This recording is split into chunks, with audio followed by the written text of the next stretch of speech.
Hello my dear students, कैसे हैं आप सब। आई होप आप सब अच्छे होंगे और हेल्दी होंगे। तो बच्चों, इस क्लास में हम अपना एक नया चैप्टर शुरू करेंगे जो कि है chapter number 7, algorithm and flow charts.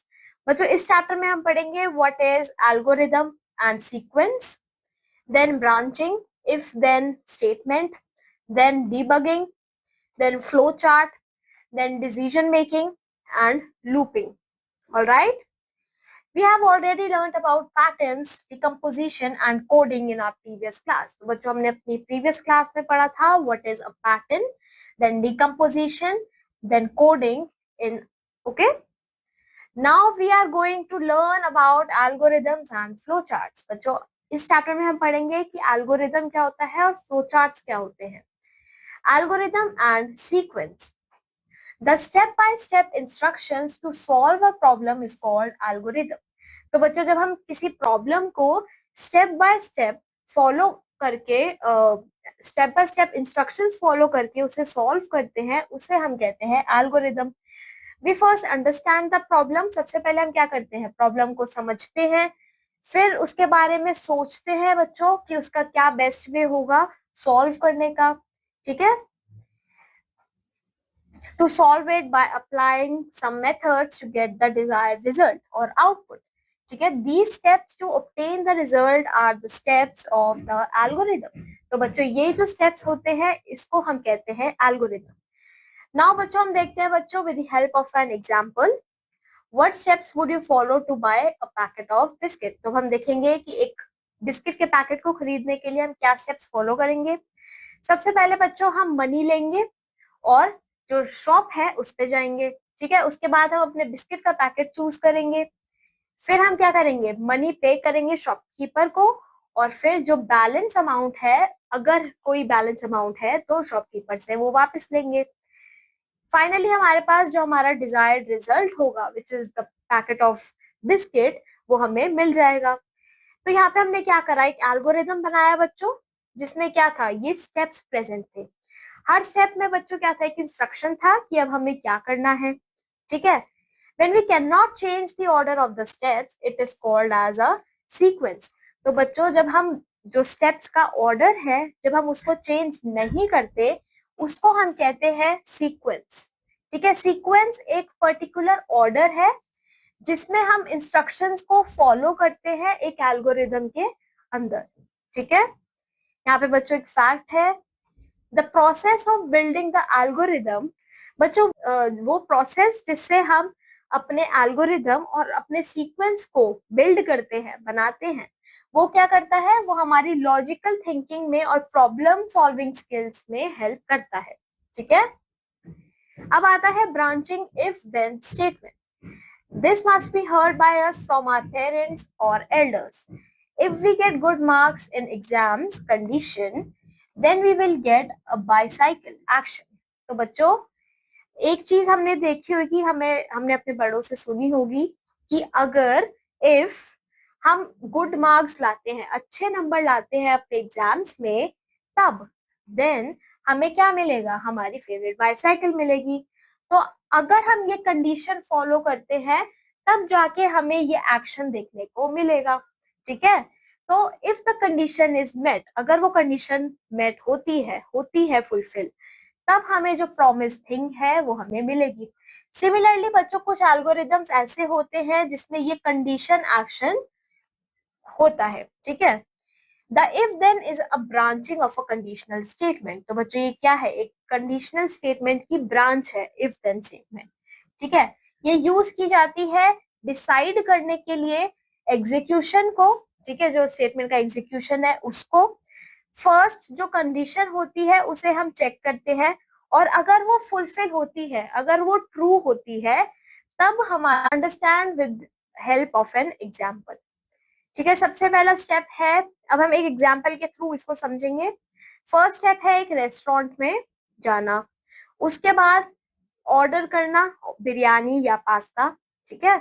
अगर बिरयानी बच्चों पहले आती है, ये क्या है, ये कंडीशन है. ठीक है. तो हम एक स्पून को उठाएंगे. ठीक है. बिरयानी हम किससे खाते हैं, स्पून से खाते हैं.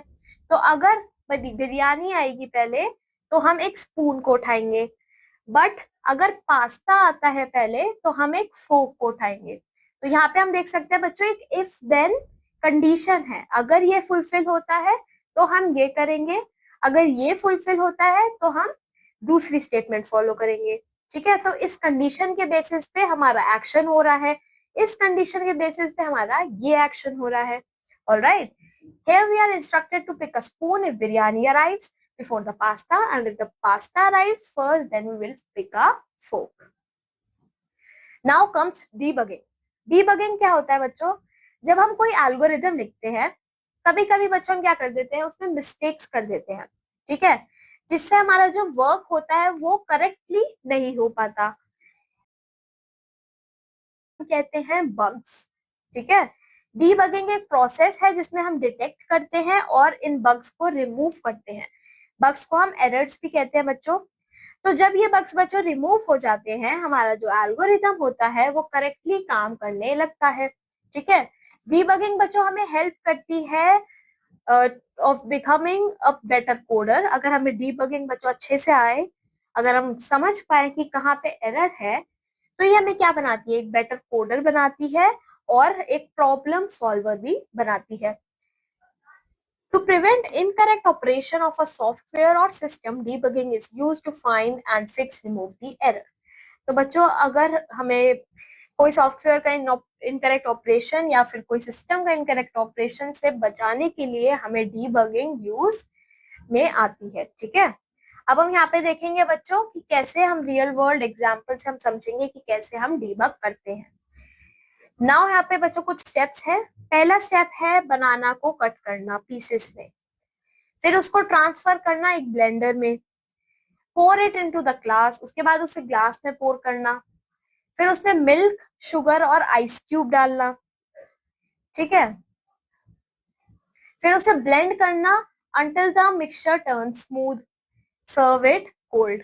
तो बच्चों जब आप ये स्टेप्स पढ़ोगे you will detect a mistake, and the mistake is पहले आपने उसे ब्लेंडर में डाला, ब्लेंडर के बाद आपने उसे ग्लास में डाल दिया, ग्लास में डालने के बाद आपने ये स्टेप फॉलो किया, बट ग्लास में डालने के बाद how will you blend it. ठीक है, आप ग्लास में डालने के बाद उसे ब्लेंड नहीं कर सकते, जब आपने उसे ब्लेंडर में डाला तब आप उसे ब्लेंड करेंगे। ठीक है, तो यहाँ पे आप देख सकते हो कि स्टेप्स में गड़बड़ है, जो उसका सीक्वेंस है वो प्रॉपर नहीं है। तो यहाँ पे क्या आ रहा है, एक मिस्टेक आ रही है, यहाँ पे जो हमारा प्रोसेस है बच्चों वो अटक जाएगा।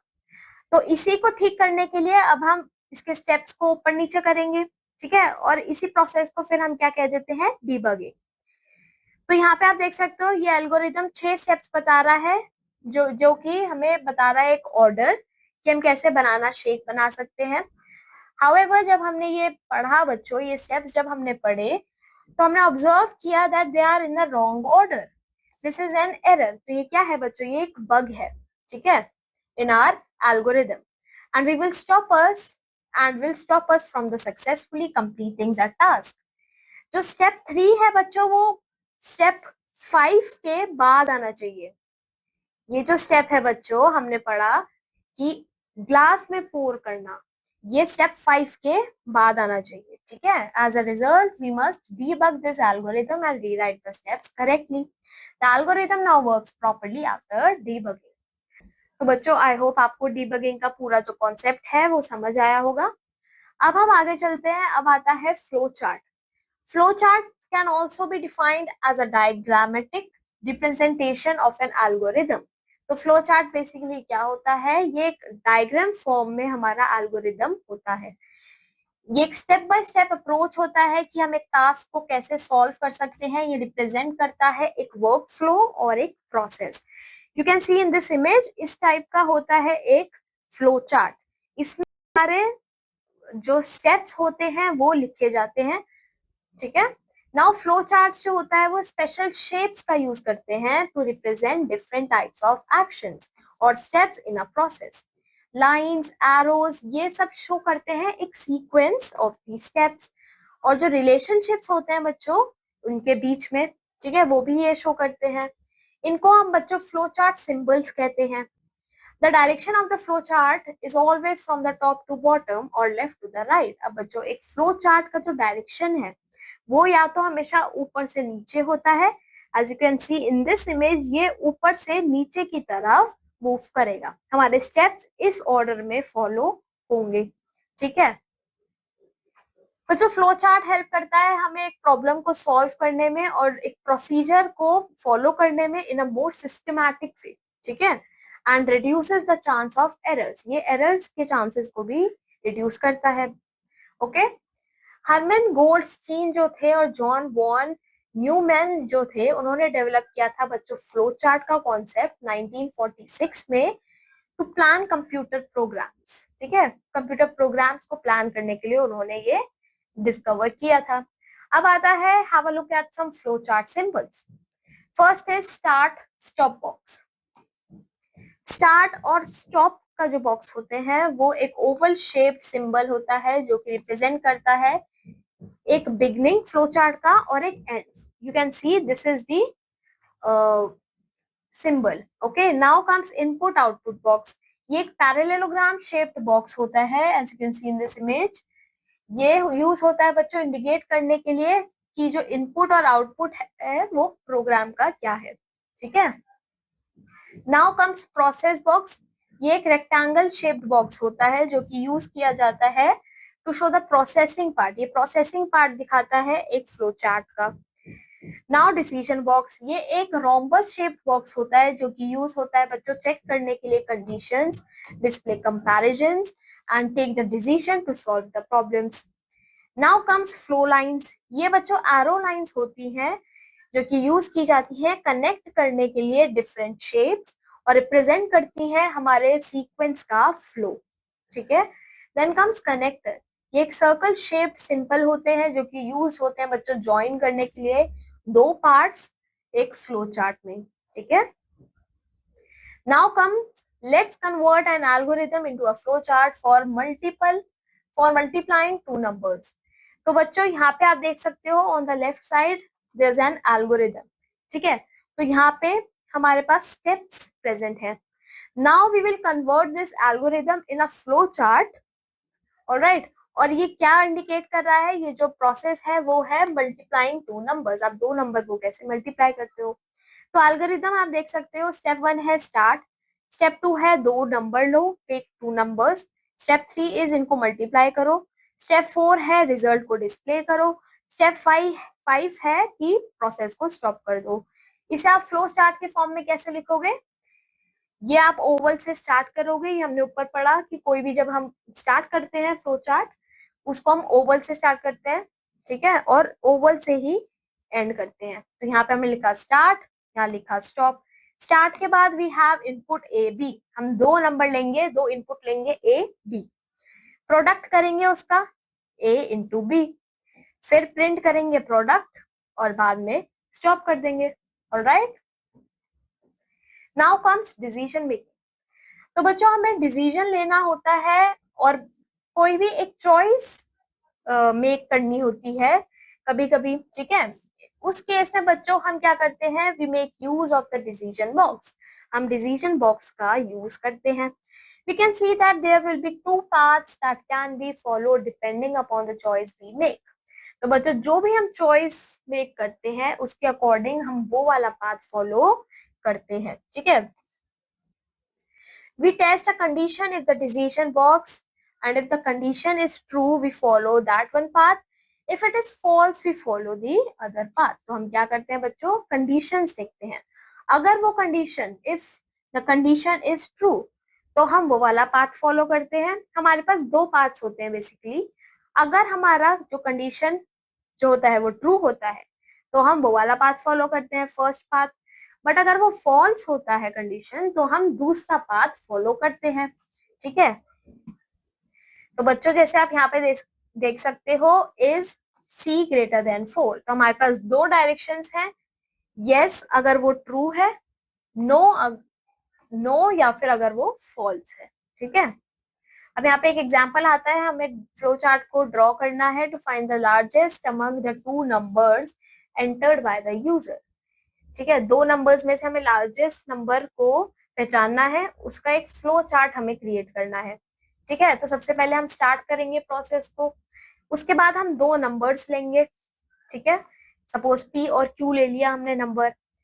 अगर P बड़ा है Q से तो हम डिस्प्ले करेंगे P इज ग्रेटर, अदरवाइज हम क्या करेंगे, डिस्प्ले करेंगे कि Q इज ग्रेटर। ठीक है, after that we stop the process. Now comes looping. Looping होता है बच्चों जब हम परफॉर्म करते हैं कुछ स्टेप्स अगेन एंड अगेन। अगर हम कोई पर्टिकुलर स्टेप बार बार परफॉर्म कर रहे हैं until some condition is satisfied, जब तक कोई एक कंडीशन सेटिस्फाई ना हो जाए, उसको हम कहते हैं एक loop. Thus a loop is a set of instructions। तो बच्चों लूप एक सेट होता है इंस्ट्रक्शंस का जो कि रिपीट होता है specific number of times and the process stops only when the condition is met. तो जब तक बच्चों कंडीशन नहीं मिल जाती तब तक वो लूप चलता रहता है। ठीक है, और जैसी कंडीशन वो फुलफिल हो जाती है वो लूप स्टॉप हो जाता है। Let us now understand the concept of looping with the help of a following flow chart। तो बच्चों यहाँ पे हम फ्लो चार्ट के थ्रू एक लूप समझेंगे। एग्जाम्पल है कि हमें प्रिंट करने हैं 8 natural numbers, first 8 natural numbers. तो इन स्टेप्स को हम बच्चों फॉलो करेंगे। पहला है first n is given the initial value 1। ठीक है, तो सबसे पहले इनिशियल वैल्यू हम लेंगे 1। ठीक है, स्टार्ट किया हमने, इनिशियल वैल्यू ले लिया हमने 1, n इज इक्वल टू 1। फिर हम क्या करेंगे, the condition n is less than equal to 8 is check. हम चेक करेंगे बच्चों वो कंडीशन कि जब तक हमारा जो नंबर है नेक्स्ट नंबर 8 से छोटा या 8 के इक्वल नहीं आ जाता, जो हमारे नंबर है वो प्रिंट होते जाएंगे तब तक। ठीक है, next the value of n is increase by 1। तो सबसे पहले हमने 1 को चेक कर लिया, it is smaller than 8। After that we will check the other number. इसके बाद हम 1 को इंक्रीज कर देंगे बाय 1 नंबर, हम 2 ले लेंगे, उसको हम चेक करेंगे वो कंडीशन फुलफिल कर रहा है या नहीं कर रहा। ठीक है, the value of n is checked again, this step is repeated again and again till n becomes greater than 8। तो ये स्टेप हम कब तक फॉलो करेंगे, जब तक हमारा n जो है वो ग्रेटर देन 8 ना हो जाए। ठीक है, that is n is less than equal to 8 becomes false. जब तक हमारा ये कंडीशन फॉल्स ना हो जाए तब तक हमारा ये लूप जो है वो चलता जाएगा। अगर आप ये फ्लो चार्ट में देखें बच्चों, सबसे पहले हमने n इक्वल टू 1 लिया था, हमने फिर चेक करा कि n less than equal to 8 है, अगर है तो हमने प्रिंट कर दिया इस नंबर को, और फिर उसके बाद n को इंक्रीज कर दिया एक नंबर से, इसका मतलब हम 2 पे चले गए फिर। ठीक है, बट अगर यहाँ पे एक ऐसा नंबर आ गया जो कि 8 से बड़ा है तो हमने क्या करा, स्टॉप कर दिया इसे, लूप यहाँ पे स्टॉप हो गया। तो बच्चों यहाँ पे चैप्टर फिनिश हो गया है। आई होप आपको ये चैप्टर अच्छे से समझ आया होगा। अब मैं आपको मिलूंगी आपकी नेक्स्ट क्लास में with a new chapter. Till then keep learning, bye bye.